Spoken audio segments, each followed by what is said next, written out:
All right, let's talk roasted root vegetables. Root vegetables are anything that grows from the ground that you dig up and eat, like a potato, right? There's onion, there's carrots, there is so many. I'm going to go through my list here. Beets, there is jicama, there is turnip. What I'm going to do is I'm pouring this onto a sheet tray. Ideally, I would put this on a larger sheet tray if I had one, but I do not. So I'm going to make the best of it. I've pre-cut all my veggies. Why are they all different shapes? Well, it's not just for fun. My white vegetables, I want them to be discerned from each other. So I want my turnip to look different than my jicama. And I want my peyote squash to look different than all of my other white vegetables so that people will know what they're eating. We're having a little gathering tonight, and whatever's left over we'll be having during the week, as you could well imagine. So how are we going to roast these? Well, I lined my pan with a Silpat.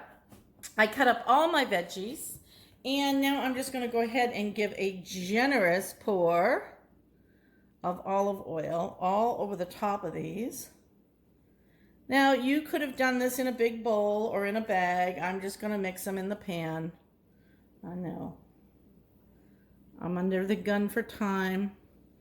So this is absolutely fine to do this way.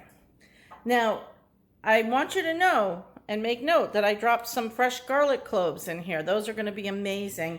But we're going to have to still add some seasoning here. Now, the first seasoning I'm going to add is going to be some garlic salt. And it is also going to need some sea salt.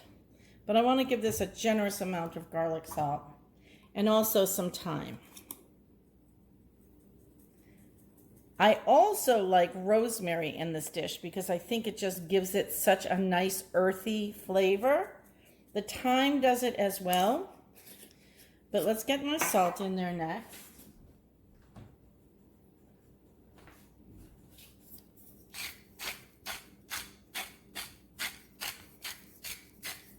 I know, more salt than you ever thought you would use, right?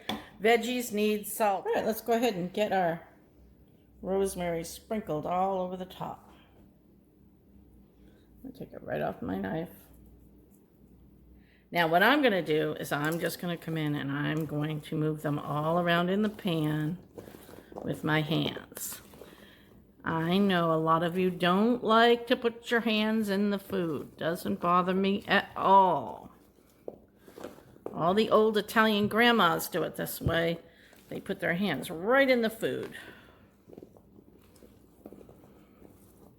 That way they have a better idea of how things are getting coated, how evenly. And sometimes things fall over the top, but that can't be avoided. All right, we're going to go ahead and get this in our preheated oven now.